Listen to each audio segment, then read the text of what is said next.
पाषाण काल, जो पाषाण का पैलियोलिथिक एज होती है वो 25 लाख ईसा पूर्व से स्टार्टिंग होती है। जब मानव ने सबसे पहले पत्थरों का उपयोग करना शुरू किया तो 25 लाख ईसा पूर्व से माना जाता है। तो इसने क्या कई प्रकार के औजारों का इस्तेमाल किया साथ साथ में।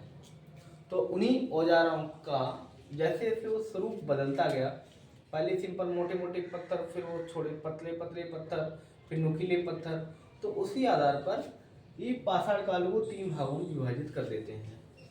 उसी और पत्थरों के उपयोग के द्वारा वो शिकार करना, मछली पकड़ना, हल जोतना, गाड़ी बैल पहिए वगैरह ये सब इस्तेमाल उसने किए। तो उसी आधार पर इस पाषाण काल को औजारों के स्वरूप में परिवर्तन के आधार पर 3 भागों में बांट देते हैं। सबसे पहले बात करते हैं पुरापाषाण काल की। इसको अंग्रेजी में पैलियोलिथिक कहते हैं, पैलियोलिथिक, इसको मीडियोलिथिक और नियोलिथिक। तो पैलियोलिथिक है, सबसे पहले इसको देख रहे हैं तो ये 25 लाख ईसा पूर्व से 10,000 ईसा पूर्व तक चलता है। बहुत लंबा समय काल होता है मानव इतिहास का। 25 लाख ईसा पूर्व से 10,000 ईसा पूर्व तक पूरा पाषाण काल चलता है। 10,000 से 7,000 ईसा पूर्व तक मध्य पाषाण काल चलता है और 7,000 से 3,000 के समथिंग नव पाषाण काल चलता है। तो सबसे पहले देखते हैं पूरा पाषाण काल, जो 25 लाख से 10,000 ईसा पूर्व तक चला है। एक्चुअली में ये जो पैलियोलिथिक शब्द लिखा हुआ है वो ग्रीक भाषा का शब्द है। कौन सी? ग्रीक भाषा का शब्द है। तो ये 2 शब्दों से मिलकर बना होता है पैलियोलिथिक। पैलियो का मतलब होता है ग्रीक में प्राचीन या पुराना या पुरा, और लिथिक का मतलब होता है पाषाण पत्थर। तो यानी पैलियोलिथिक यानी प्राचीन या पुरा पाषाण के बारे में बात कर रहे हैं। तो इस टाइम पर मानव ने शिकार करना, मछली पकड़ना, भोजन फलों का संग्रहण करना सीख लिया था। देखो पुरापाषाण काल के बारे में बात कर रहे हैं। यह 10-25 लाख से 10,000 ईसा पूर्व के मध्य की बात होती है। पैलियोलिथिक शब्द ग्रीक भाषा का शब्द है। ग्रीक भाषा का शब्द है। पैलियो का मतलब होता है प्राचीन या पुरा, लिथिक का मतलब होता है पाषाण। तो पुरापाषाण ग्रीक भाषा का शब्द है। ठीक है। तो इसमें मनुष्य ने शिकार करना, मछली पकड़ना, भोजन खाने के लिए फलों का संग्रहण करना सीख लिया था। यानी आखिर तक का मतलब रहता है भटकते भटकते एक जगह से दूसरी जगह पर इन चीज़ों को इकट्ठा करना, खाने पीने के लिए अपना बंदोबस्त करना। तो मनुष्य आखिर तक था एक टाइप से। तो शिकार करना, मछली पकड़ना, फलों भोजन का संग्रहण करना पुरापाषाण काल में सीख लिया था। हालांकि मानव की शारीरिक अवशेष किसी प्रकार से यहाँ पे नहीं मिले हुए हैं पुरापाषाण काल की, और यहाँ पर मनुष्य निग्रोटिव जाति का था। देखो क्या है, पुरापाषाण काल ग्रीक भाषा का शब्द है। ठीक है। यहाँ पर मनुष्य ने शिकार करना, मछली पकड़ना, भोजन एवं फलों का संग्रहण करना सीख लिया था। मानव की किसी प्रकार के शारीरिक अवशेष प्राप्त नहीं हुए और मानव निग्रोटिव जाति संबंध था। अब इस काल को क्योंकि बहुत लंबा समय काल है, 25 लाख से 10,000, तो इसको भी पुनः 3 भागों में विभाजित कर देते हैं। निम्न पुरापाषाण काल, मध्य पाषाण काल और उच्च पुरापाषाण काल। कौन कौन से?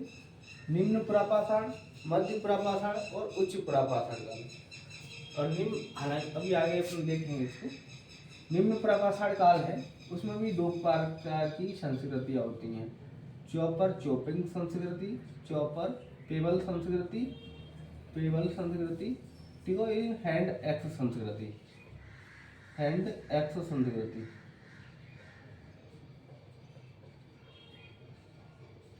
देखो एक बार यहीं पे देखते हैं। पाषाण काल 25 लाख ईसा पूर्व से शुरुआत होता है। औजारों के स्वरूप में परिवर्तन के आधार पर पाषाण काल को 3 भागों में विभाजित कर देते हैं। प्रापाषाण, मध्य पाषाण, नव पाषाण काल। प्रापाषाण 25 लाख से 10,000 ईसा पूर्व, मध्य पाषाण 10,000 से 7,000 ईसा पूर्व, नव पाषाण काल 7,000 से 3,000 ईसा पूर्व तक चलता है। तो पुरापाषाण में 25 लाख से 10,000, ठीक, ग्रीक भाषा शब्द होता है पैलियोलिथिक यानी पुरापाषाण काल। ठीक है। इसमें मनुष्य ने शिकार करना, मछली पकड़ना, फलों में भोजन का संग्रहण करना सीख लिया था। इसमें शारीरिक अवशेष मनुष्य के प्राप्त नहीं होते हैं, मनुष्य आके टकता है यहाँ पर, और मनुष्य निग्रोटिव जाति से संबंधित था। इस काल को पूरा 3 भागों में विभाजित करते हैं। निम्न पाषाण काल, निम्न पुरापाषाण काल, मध्य पुरापाषाण काल और उच्च प्रापाषाण काल।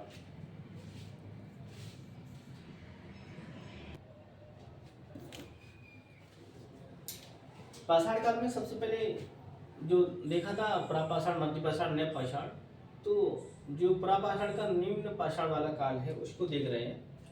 इसमें मनुष्य ने क्वार्टजार्ट पत्थरों यानी स्फटिक पत्थर का उपयोग करना शुरू किया था। चकमक पत्थर वगैरह बोलते हैं इसको, क्वार्टजार्ट पत्थर का।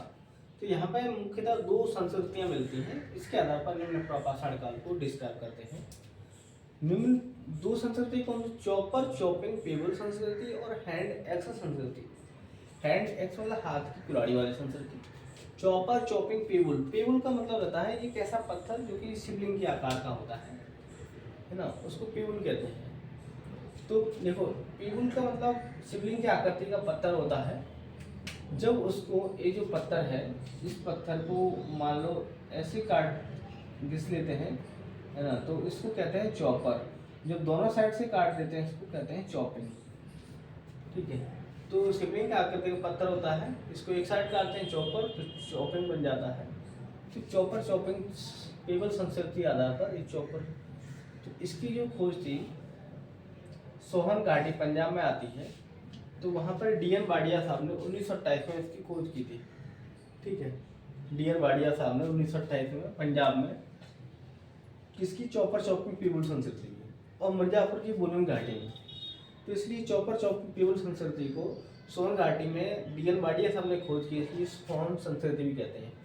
और ये उत्तर भारत में स्थित है, इसलिए इसको उत्तर की संस्कृति भी कहते हैं। देखो क्या देख रहे हैं, निम्न प्रापाषाण क्वार्टजार्ट पत्थर का इस्तेमाल करते हैं। दो टाइप की संस्कृति पढ़ रहे हैं, चॉपर चॉपिंग पेबल संस्कृति, हैंड एक्स संस्कृति। चॉपर चॉपिंग पेबल संस्कृति में अपन पेबल जो आकार का जो पत्थर होता है शिवलिंग आकार का, उसको जब एक साइड से काट दिया जाता है उसको चॉपर बन जाता, दोनों साइड से ऊपर का हिस्सा काट दिया जाता है उसको चॉपिंग कहते हैं।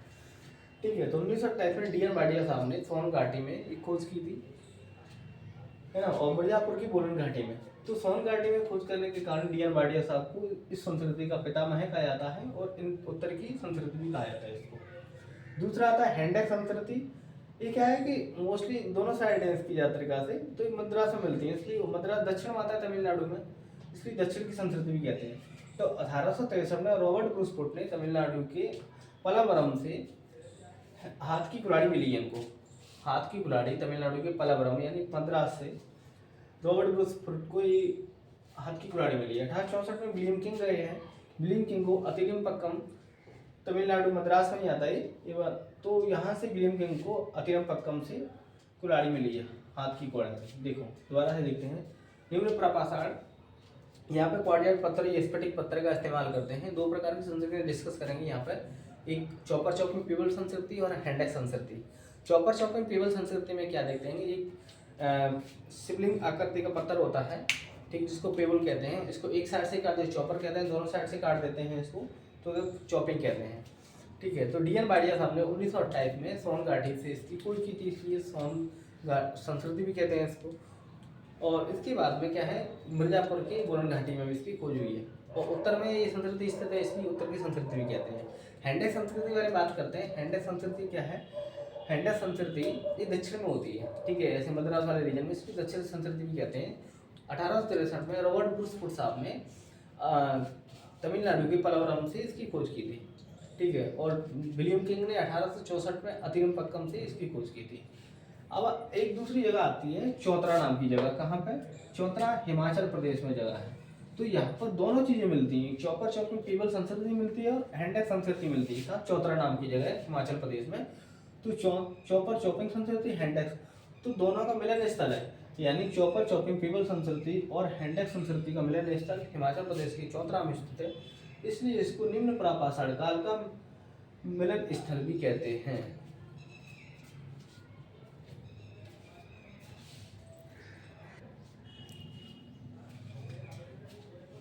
मध्य प्रापाषाण काल। मध्य प्रापाषाण काल में जो पत्थर उपयोग होते थे, जैस्पर चैरेट ऑफ फ्लेट नाम की पत्थर उपयोग होती है। जैस्पर चैरेट ऑफ फ्लेट, इस टाइप के पत्थर उपयोग होते थे। जैस्पर चैरेट ऑफ फ्लेट कहाँ पे? मध्य प्रापाषाण काल में। तो इन पत्थरों का उपयोग करके जो उपकरण बनते थे उनको क्लीवर, स्क्रेपर पॉइंट और वीरुन कहते थे। वीरुन मतलब इस टाइप का पत्थर होता, ऐसे आकृति, बिल्कुल नुकीली धार वाला, नुकीला पत्थर। जैस्पर चर्ड फ्लेट के पत्थरों का उपयोग करके क्लीवर, स्क्रैपर और ब्यूरिन, क्लीवर, स्क्रैपर पॉइंट और ब्यूरिन नाम के उपकरण उपयोग बना देते हैं, और इन पत्थरों को तोड़ करके फलक नामक औजार भी बना देते हैं। फलक नामक औजार भी बना देते हैं इनको तोड़ करके। फलक, फलक मतलब नुकीला, है ना, ज़्यादा नुकीली चीज़ें यहाँ पर मिली हुई है अपन को मध्य पुरापाषाण काल में। इसलिए एच.डी. सांकलिया महोदय जो मध्य पुरापाषाण काल संस्कृति है, इसको फलक संस्कृति भी कहते हैं। देखो, जैस्पर, चर्ड और फ्लेट नाम के पत्थर उपयोग होते हैं। जैस्पर, चर्ड और फ्लेट, इनसे क्लीवर, ब्यूरिन और स्क्रैपर पॉइंट जैसे उपकरण इस्तेमाल होते हैं। और जैस्पर, चर्ड और फ्लेट के पत्थरों को जब तोड़ दिया जाता है तो इसको फलक औजार कहते हैं। फलक मतलब नुकीले। और जब बहुत सारे पत्थर नुकीले नुकीले फलक आकृति के मिलते हैं तो एच.डी. सांकलिया महोदय इस संस्कृति को कौन सी संस्कृति कहते हैं? फलक संस्कृति। और इसके साक्ष्य अपन को महाराष्ट्र के नेवासा से मिलते हैं।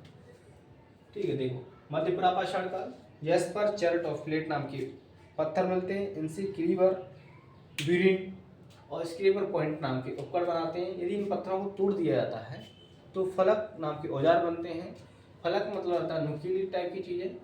तो एच.डी. सांकलिया महोदय ने मध्य पुरापाषाण काल को फलक संस्कृति भी कहा है। और इसकी जो स्थल है नावासा से इसके साक्ष्य मिलते हैं। दूसरा आता है उच्च पुरापाषाण काल। उच्च पुरापाषाण काल में ब्लेड प्रकार के पत्थरों का उपयोग होता है। जैसे अपन देखते हैं जो ब्लेड होती है एक साइड में कैसी नुकीली होती है बिल्कुल, ठीक है। और ऑब्वियसली ये उच्च प्रापाषाण काल में पुरानी चीज़ों को इस्तेमाल करेंगे, यानी जैस्पर, चर्ड, फ्लेट के पत्थरों का उपयोग करेंगे, है ना, ब्यूरिन, ये सब यूज करेंगे। और यहाँ पे चकमक नाम का पत्थर भी इस्तेमाल होने लगता है। चकमक पत्थर अपन देखते हैं ना, जैसे आपस में रगड़ते हैं तो आग पैदा होती है, ठीक है, जैसे आपस में रगड़ते हैं तो आग। तो संभवतः उच्च प्रापाषाण काल में ही चकमक पत्थर का इस्तेमाल करके मानव ने आग का भी इस्तेमाल कर लिया था। देखो, ब्लेड के प्रकार के पत्थरों का उपयोग कर रहे हैं, ब्यूरिन तो ऑलरेडी कर रहे हैं, तो इस संस्कृति को ब्लेड ब्यूरिन संस्कृति भी कहते हैं, ब्लेड ब्यूरिन संस्कृति। और होमो सपियंस जो मानव था उसका उदय भी उच्च प्रापाषाण काल में हुआ है।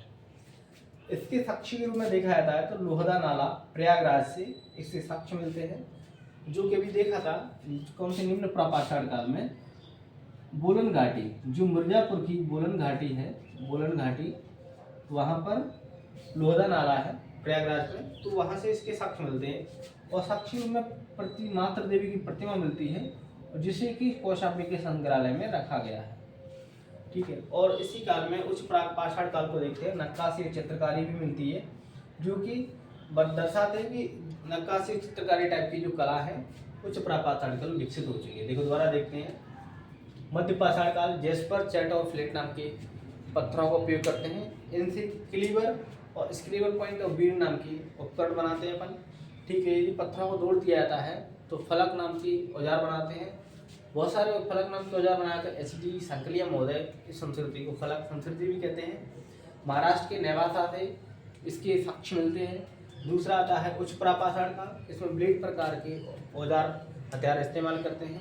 और वीडियो तो ऑलरेडी कर ही रहे अपन क्योंकि मध्य पाषाण काल में, ठीक है, तो इसको ब्लेड वीडियो संस्कृति भी कहते हैं। और संभवतः चकमक पत्थर भी इस्तेमाल करते थे। चकमक पत्थरों को जब आपस में रगड़ते हैं तो अपन जानते हैं आग का भी इस उच्च प्रापाषाण काल में खोज हो जाती है। और होमो सेपियंस नामक मानव का भी यहाँ पर उदय हो जाता है। और इसके साक्ष्य के रूप में देखा जाता है लोहदा नाला प्रयागराज के निकट होता है, बोलन घाटी में। तो यहाँ से मातृ देवी की जो प्रतिमा होती है वो मिलती है, जो कि कौशाम्बी के संग्रहालय में रखी हुई है, ठीक है। और इसी उच्च प्रापाषाण काल में नक्काशी और चित्रकारी के भी कला का विकास होने के भी साक्ष्य मिलते हैं। अभी निम्न पाषाण काल भी देखा था। निम्न पाषाण काल में क्या था, दो प्रकार की संस्कृतियाँ देख रहे थे। वहाँ पे जैस्पर, फ्लेट जैसे पत्थरों का इस्तेमाल भी कर रहे थे अपन, ठीक है, क्वार्टजाइट पत्थरों का इस्तेमाल कर रहे थे, जैस्पर फ्लेट नहीं सॉरी क्वार्टजाइट पत्थरों का इस्तेमाल कर रहे थे। तो उसमें दो प्रकार की संस्कृतियाँ देख रहे थे। एक कौन सी थी, हैंडक संस्कृति थी, एक चॉपर चॉपिंग पेबल संस्कृति। पेबल मतलब शिवलिंग की आकृति का क्या पत्थर होता है, शिवलिंग की आकृति का पत्थर होता है। जब एक साइड से उसको पत्थर को ऊपर से काट दिया था तो उसको चॉपर कहते हैं, दोनों साइड से चॉपिंग कहते हैं, ठीक है। तो डी.एन. भाटिया साहब थे 1928 में सोन घाटी पंजाब में इससे साक्ष्य मिलते हैं, इसलिए सोन संस्कृति भी कहते हैं, और उत्तर में स्थित है, ठीक है, इसलिए सोन घाटी भी कहते हैं। और दूसरा साक्ष्य इसको बोलन घाटी मिर्जापुर में मिलता है। फिर आती है हैंडस संस्कृति। हैंडस संस्कृति मतलब हाथ की कुल्हाड़ी के साक्ष्य मिलते हैं, है ना। तो ये दक्षिण में मिलती है, मद्रास में मिलती है, ज़्यादातर इसमें मद्रास संस्कृति भी कहते हैं। 1823 में रॉबर्ट ब्रूसफोर्ड ने तमिलनाडु ये मद्रास के पास में जो पलवरम से साक्ष्य मिलते हैं। 1864 में विलियम किंग साहब होते हैं, उनको अतिरपक्कम से साक्ष्य मिलते हैं। और जो दोनों जो होती हैं, दोनों संस्कृतियाँ कौन सी, चोपल संस्कृति और हैंडक संस्कृति, ये हिमाचल प्रदेश में चौतरा नाम की जगह होती है। तो वहाँ पर दोनों संस्कृति मिलती हैं, इसलिए चौतरा को दोनों संस्कृतियों का मिलन स्थल भी कहते हैं।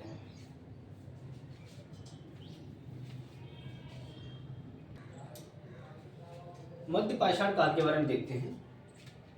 इसके बारे में जो जानकारी है, देखो मध्य पाषाण काल को अपन देख रहे थे 10,000 से लगा करके 7,000 ईसा पूर्व तक का एक टाइम पीरियड होता है। इसके बारे में जो जानकारी है, इस काल की जानकारी सीएल कर्राइल ने दी है।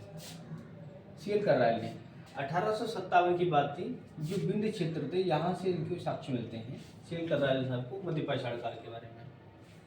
तो कई प्रकार की बात करते हैं। देखो जैसे अभी अपन प्रापाषाण काल पढ़ रहे थे, है ना, उसमें क्वाड्रियाट निम्न प्रापाषाण काल में क्वाड्रियाट पत्थरों का इस्तेमाल कर रहे थे। फिर मध्य प्रापाषाण काल आए थे, इसमें जैस्पर, चर्ट, फ्लेट नाम के पत्थरों का इस्तेमाल कर रहे थे, वीरुन। और फिर आगे आके जब उच्च प्रापाषाण काल में आए थे, वहाँ पर ब्लेड संस्कृति, वीरुन, यानी पत्थर और पतले पतले छोटे छोटे होते आते हैं। तो जैसे ही हम माइक्रोलिथिक पे आते हैं, तो यहाँ पर जो मध्य पाषाण काल आता है, तो यहाँ पे पत्थर और छोटे होते आते हैं। तो लघु पाषाण यानी छोटे पत्थर, या फिर अंग्रेजी में माइक्रोलिथिक, लघु पाषाण काल, या फिर इसको माइक्रोलिथिक एज भी कहते हैं, ठीक है। और यहाँ पर जो प्रक्षेप पात्र होता है ना, प्रक्षेपात तकनीक, यानी जैसे अपन इसकी चीज़ को मारते हैं और यहाँ से गिर के यहाँ पर हिट करती है, जो मिसाइल नहीं होती, मिसाइल टेक्निक, तो उस तकनीक का भी इस्तेमाल खोज कर सके, यानी तीर कमान इसमें आता है, धनुष बाण आता है। तो धनुष बाण का भी इन्होंने खोज मध्य पाषाण काल में की है। प्रक्षेपात तकनीक की जो तीर कमान, इसका खोज इन्होंने किया है। और अंत्येष्टि संस्कार, यानी मानव को अंत्येष्टि संस्कार लास्ट में जो आदमी मर जाता है, दफनाना वगैरह, इसके भी साक्ष्य भी यहाँ मिल गए हैं। Excuse me. और पशुपालन के साक्ष्य मिलते हैं। देखो क्या क्या मिलता है, पशुपालन के साक्ष्य मिलते हैं, अंत्येष्टि संस्कार के साक्ष्य मिलते हैं, प्रक्षेपात तकनीकी, इसके भी साक्ष्य मिलते हैं यहाँ से। और सीएल कर्राइल ने इसकी खोज की है। इसकी सबसे पहले जानकारी सीएल कर्राइल ने दी है इसकी मध्य पाषाण काल के बारे में। तो पशुपालन के साक्ष्य के रूप में सबसे पहले जो मानव ने जो पालतू पशु बनाया था, उसको कुत्ता का श्रेय दिया, कुत्ता को सबसे पहले पालतू बनाया था। इसके साक्ष्य के रूप में देखते हैं पशुपालन के साथ जो मध्य प्रदेश का नर्मदापुरम जिला है, होशंगाबाद पहले कहते थे इसको, वहाँ का आदमगढ़ नाम की जगह है, वहाँ से पशुपालन के साक्ष्य मिलते हैं। और दूसरी जो साक्ष्य मिलते हैं, बागौर नाम की जगह है राजस्थान में, वहाँ से मिलते हैं। देखो क्या क्या मध्य पाषाण काल के बारे में देखते हैं। तो सबसे पहले इसकी जो साक्ष्य, जो इसका टाइम पीरियड होता है 10,000 ईसा पूर्व से लगा करके 7,000 ईसा पूर्व तक होता है। इसमें इसके बारे में जानकारी 1857 में विंध्य क्षेत्र में इन्होंने भ्रमण पर गए थे, तो वहाँ पर सीएल कर्राइल साहब ने इसकी जानकारी दी है। तो और इस काल में छोटे छोटे पत्थरों का इस्तेमाल होने लगा है, इसलिए लघु पाषाण काल भी कहते हैं इस काल को। कौन से मध्य पाषाण काल को? प्रक्षेपात तकनीक का इस्तेमाल से तीर कमान को भी खोज कर ली उन्होंने। अंत्येष्टि संस्कार, पशुपालन के लिए सबसे पहले जो जानवर पालतू बनाया उन्होंने, उसका नाम कुत्ता हैगा।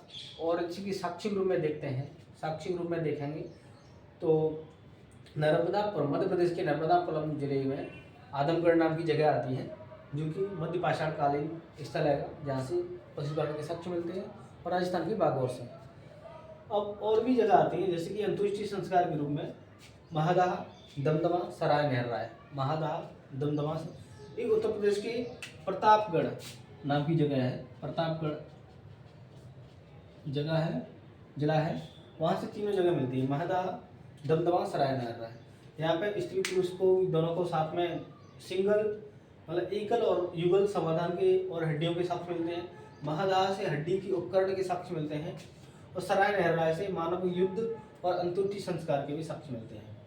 देखो, महदाह, दमदमा, सराय नहराय। महदाह से हड्डी के उपकरण के साक्ष्य मिलते हैं। दमदमा से एकल और युगल, एकल भी समाधान मिलता है और युगल भी, स्त्री को दफनाए जाने के साक्ष्य मिलते हैं यानी, ठीक है। और सराय नहराय से मानव युद्ध और अंत्येष्टि संस्कार के साक्ष्य मिलते हैं। एक बार दोबारा देखते हैं मध्य पाषाण काल 10 से 7 ईसा पूर्व। शेर कर रायलेन की जानकारी दी। 1857 में क्षेत्र में जब भ्रमण करने गए थे। छोटे पत्थरों का उपयोग करने का लघु पाषाण काल कहते हैं। तीर कमान प्रक्षेपण तकनीकी से उन्होंने बनाया गया। अंत्येष्टि संस्कार का प्रारंभ किया गया। पशुपालन के साक्ष्य मिलते हैं। कप्ते को सबसे पहले पालतू बनाया गया था। और साक्ष्य के रूप में आदमगढ़, नर्मदापुरम जिले का और राजस्थान का बागौर इसके साक्ष्य मिलते हैं। महदाह, दमदमा, सराय नहराय से अंतुष्टि संस्कार के बारे में साक्ष्य मिलते हैं यानी मध्य पाषाण काल से संबंधित हड्डी के उपकरण मिलते हैं। यहाँ से दमदमा से युगल और एकल समाधान मिलते हैं। और सराय नहराय से मानव युद्ध और अंतुष्टि संस्कार के साक्ष्य मिलते हैं।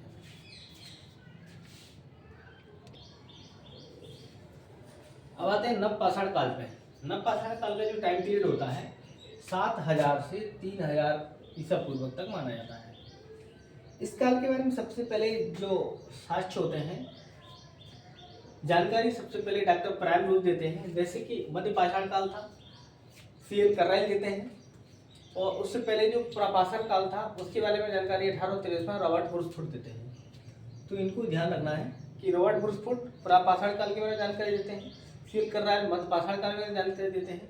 और नव पाषाण काल की सबसे पहले जानकारी डॉक्टर प्राइम रूल कहते हैं, प्राइम रूल देते हैं। तो 1842 में कर्नाटक के लिंगसुंगा नाम की जगह होती है, वहाँ से नव पाषाण कालीन उपकरण के साक्ष्य डॉक्टर प्राइम रोज लिंगसोन नाम की जगह से देते हैं। उसके बाद में ली मैसूरियर साहब आते हैं 1860 में। वो भी उत्तर प्रदेश की टोंस नदी घाटी है, वहाँ से नव पाषाण कालीन साक्ष्य मिलते हैं। देखो, डॉक्टर प्राइम रोज 1842 में कर्नाटक के लिंगसुंगर से, और ली मैसूरियर 1860 में आते हैं। वो उत्तर प्रदेश की टोंस नदी घाटी से साक्ष्य को देते हैं। अब यहाँ पर क्या होता है कि कृषि का कार्य शुरू हो जाता है। तो कृषि कार्य के शुरू के रूप में इसके साक्ष्य जो अभी वर्तमान में पाकिस्तान में जगह आती है, एक बलूचिस्तान नाम का प्रांत है, मैहरगढ़ नाम की जगह आती है, वहाँ से कृषि कार्य के साक्ष्य मिलते हैं। उसमें भी सबसे पहले जौ के साक्ष्य मिलते हैं, गेहूं के साक्ष्य मिलते हैं। देखो, कृषि कार्य के रूप में देखा जाता है तो साक्ष्य के रूप में पाकिस्तान के बलूचिस्तान में मैहरगढ़ नाम की जगह है, वहाँ से जौ के और गेहूँ के साक्ष्य मिलते हैं। और जब जौ और गेहूँ कृषि आदमी करने लगेगा तो उसको एक जगह से दूसरी जगह ले जाने के लिए पहिए की जरूरत पड़ेगी। तो पहिए का भी आविष्कार नव पाषाण काल में मिलता है। और मध्य पाषाण काल में हम देख रहे थे जो को चकमक नाम का पत्थर से आपस में घिसने थे, आग का खोज हो रहा था। लेकिन यहाँ पर 100% मतलब साक्ष्य तौर पर बोल सकते हैं कि आग का खोज होगी नव पाषाण काल में। और जब व्यक्ति कृषि करने लगता है, कृषि करने लगेगा तो उसको जो फसल होती है, जब उसने बीज बो दिया, फसल को बीज बो दिया खेतों में, तो उसको उसकी देखभाल करने के लिए भाई उसको रुकना ही पड़ेगा। जब कृषि कार्य शुरू हुआ था तो जब रुकना पड़ेगा, उसको देखना पड़ेगा भाई इसका क्या हाल है कृषि का, उसमें क्या जरूरत है क्या नहीं है। तो इसके लिए उसको रुकना पड़ेगा। तो रुकना पड़ेगा तो स्थायी निवास और बस्तियों का निर्माण शुरू हो जाता है। किसमें? नव पाषाण काल में। कृषि कार्य के प्रारंभ होने से ही स्थायी निवास और बस्तियों का स्टार्टिंग होती है और पहिया और आग का आविष्कार भी हो जाता है। कौन से में? नव पाषाण काल में। इसी साक्ष्य के तौर पर देख रहे थे कृषि कार्य में सबसे पहले जो जौ का इस्तेमाल मानव ने किया है, पाकिस्तान के बलूचिस्तान में मैहरगढ़ नाम की जगह होती है। और भारत में देखा जाए तो कोल्डिया नाम की जगह है जिसमें सबसे पहले धान की साक्ष्य मिले हैं, प्रयागराज के पास में।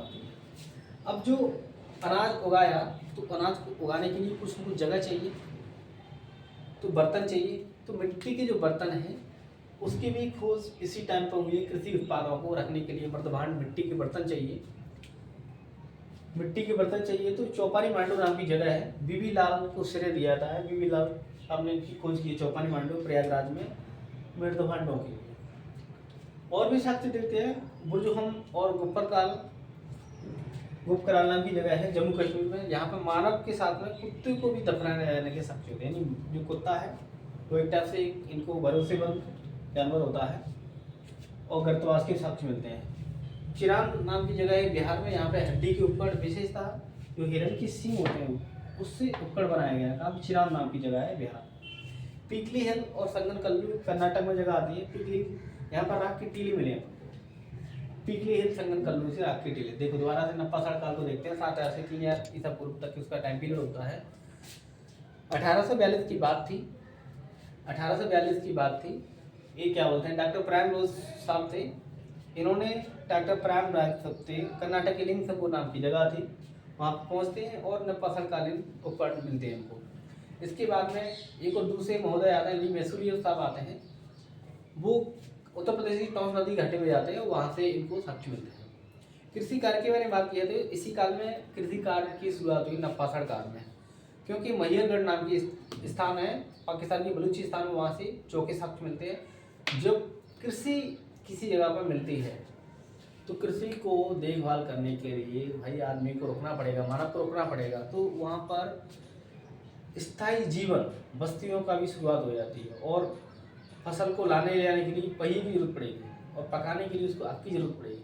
तो पहिया, आग, स्थायी जीवन, बस्तियाँ, कृषि का आरंभ और उसको रखने के लिए, फसल को रखने के लिए मर्दभांडों की जरूरत पड़ेगी। मर्दभांडों की खुद बीबी लाल ने चौपानी मांडू प्रयागराज के पास में जगह है, वहाँ से भी खोज की है उन्होंने।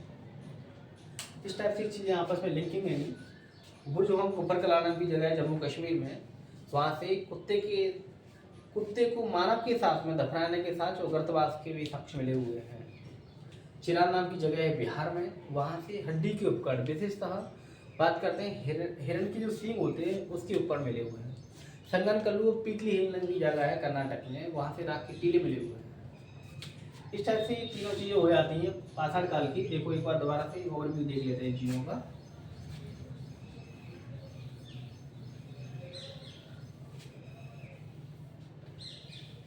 जो सबसे पहले पुरापाषाण काल था, पुरापाषाण काल,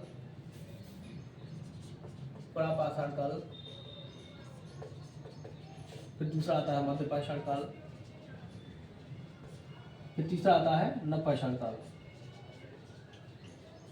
पुरापाषाण काल को अपन देख रहे थे 25 लाख से लगा करके 10,000 ईसा पूर्व में चल रहा है, और ये 10,000 से 7,000 ईसा पूर्व चल रहा है, ये 7,000 से 3,000 ईसा पूर्व चल रहा है। इसको भी 3 भागों में बांट रहे थे। पुरापाषाण काल को 3 भागों में बांट रहे थे। यहाँ पर जैस्पर प्लेट है ना, क्वाड्राइट नाम के पत्थरों का उपयोग हो रहा था। तो सबसे पहले इसको अपन ने देखा था, इस 3 भागों में बांट रहे थे इसको, निम्न पुरापाषाण और मध्य और उच्च पुरापाषाण काल को 3। यहाँ पे निम्न पुरापाषाण काल में 2 प्रकार की संस्कृति आती, चॉपर चॉपिंग पेबल संस्कृति, चॉपर चॉपिंग पेबल संस्कृति थी, पेबल संस्कृति, और कौन सी हैंड एक्स संस्कृति थी, हैंड एक्स संस्कृति। चॉपर चॉपिंग पेबल संस्कृति में क्या है, शिवलिंग की आकृति का पत्थर होता है, इसको अपन पेबल कहते हैं। जब इसको एक साइड से घिस दिया जाता है उसको चॉपर कहते हैं, दोनों साइड से घिसने से उसको चॉपिंग हो जाता है। ठीक है। डीएन बाडिया साहब होते हैं, डीएन बाडिया 1928 में सोहन घाटी होती है पंजाब में, सोहन घाटी है ना, वहाँ से इनको साक्ष्य मिलते हैं, इसलिए इसको सोहन संस्कृति भी कहते हैं, चॉपर चॉपिंग पेबल संस्कृति को। ठीक है। और मिर्जापुर में बोलन घाटी होती है, ठीक है, वहाँ से भी साक्ष्य मिलते हैं इसकी, चॉपर चॉपिंग पेबल संस्कृति। हैंडल संस्कृति के बारे में बात करें, हाथ की कुल्हाड़ी के साक्ष्य मिलते हैं, जो हाथ की कुल्हाड़ी के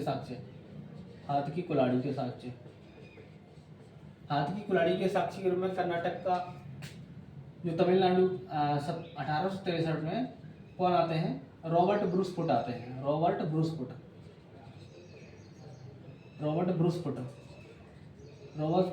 ब्रूसफुट आते हैं। तमिलनाडु का पलावरम नाम की जगह होती है, पलावरम,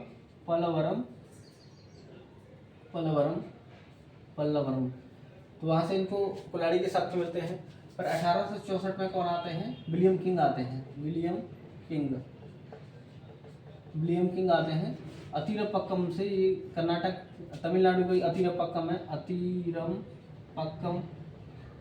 ये जगह कहाँ पे आती है, तमिलनाडु के मद्रास में आती है, इसलिए इसको मद्रास संस्कृति भी कहते हैं। अब इन दोनों जो साक्ष्य मिलते हैं, इसको दक्षिण में आती दक्षिण संस्कृति, मद्रास संस्कृति, सोहन घाटी उत्तर संस्कृति कहते हैं। और चौतरा नाम की जगह आती है। चौतरा नाम की जगह कहाँ पर? हिमाचल प्रदेश में, हिमाचल प्रदेश में। तो दोनों संस्कृति साथ मिलते हैं, इसलिए उसको मिलन संस्कृति कहते हैं, इसकी निम्न प्रापाषाण काल की। फिर आते हैं मध्य पाषाण काल पे। मध्य पाषाण काल में जब देखते हैं, मध्य पाषाण काल में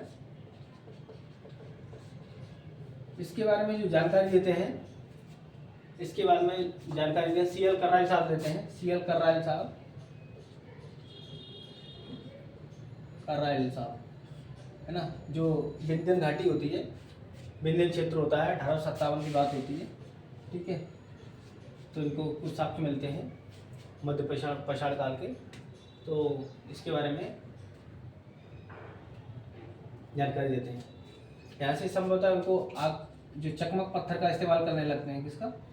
अच्छा, निम्न निम्न के बारे में उत्तर जो मध्य पुरापाषाण काल, मध्य पुरापाषाण काल, मध्य पुरापाषाण काल, इसमें क्या होता है, जो जैस्पर, फ्लिट, ठीक है, चट नाम के पत्थरों का उपयोग करते हैं। इनसे क्लीवर, ठीक है, क्लीवर और ब्यूरन नाम के औजार इस्तेमाल करते हैं, और इन्हीं पत्थरों को तोड़ करके फलक नाम का औजार बनाते हैं। इसको फलक संस्कृति ऐसी सक्रिय महोदय ने इस संस्कृति का नाम दिया है। नेवासा वगैरह से यहाँ के साक्ष्य मिलते हैं, नेवासा महाराष्ट्र से साक्ष्य मिलते हैं, ठीक है। इसके बाद में जो उच्च प्रापाषाण काल आता है, उच्च प्रापाषाण काल, उच्च प्रापाषाण काल आता है।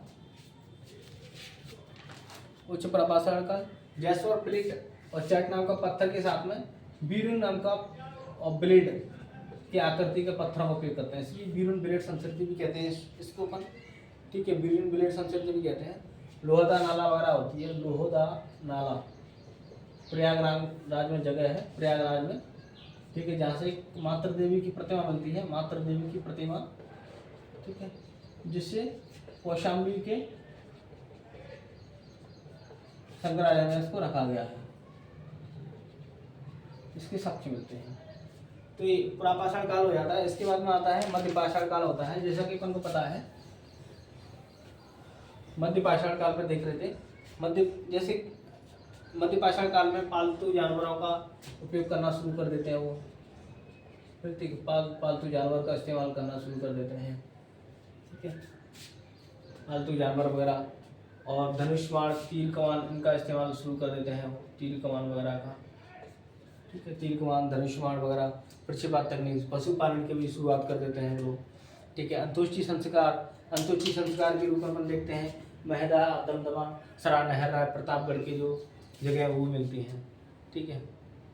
इसके नवपाषाण काल आता है। नवपाषाण काल कृषि कार्य शुरू हो जाता, मुख्यतः कृषि कार्य शुरू हो जाता नवपाषाण काल में, ठीक है। कर्नाटक का लिंगसुंगर नाम की जगह है, वहाँ से कर्नाटक का लिंगसुंगर नाम के डॉक्टर प्राइम बोर्ड 1842 में खोज करते हैं। 1860 में जो ली मैसूरियर साहब आते हैं, टोथम दी घाटी के पास में जाते हैं, वहाँ से ये साक्ष्य इकट्ठा करते हैं, ठीक है। कृषि कार्य के लिए इनको मैयरगढ़, पाकिस्तान का बलूचिस्तान की जगह है होती है, ठीक है, वहाँ से जौ और गेहूं के साक्ष्य मिलते हैं, जौ और गेहूं के, ठीक है। और कोल्डी हवा नाम की जगह है, कोल्डी हवा कहाँ पे? प्रयागराज में, वहाँ से धान के साक्ष्य मिलते हैं, ठीक है, धान के साक्ष्य मिलते हैं। जब कृषि हो रही है तो भाई इसको आग में पकाना पड़ेगा, पहिए से ले जाना पड़ेगा, ठीक है। इसको देखभाल करने के लिए स्थायी निवास है ना, और बस्तियाँ का भी जरूरत पड़ेगी, ठीक है। और इसको रखने के लिए मृदभांडों की जरूरत पड़ेगी, ठीक है, मृदभांडों की। मृदभांड चौपानी मांडो नाम की जगह होती है, चौपानी मांडो, ठीक है, जिसकी बीबी लाल ने खोज की है इसकी, ठीक है, सब चीज़ें मिल जाती हैं।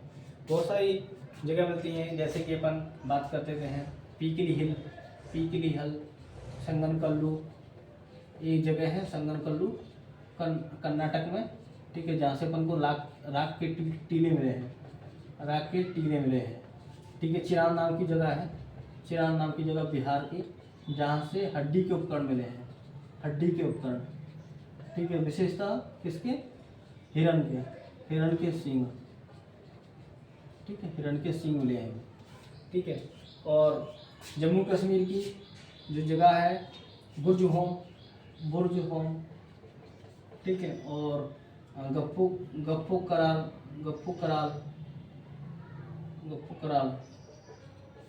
ठीक है। यहाँ से मानव और प्लस कुत्ता दोनों के दफनाने के साक्ष्य और गुरुत्वास के भी साक्ष्य मिले हैं। इस टाइप से पाषाण काल ऑलमोस्ट खत्म हो जाता है। Thank you.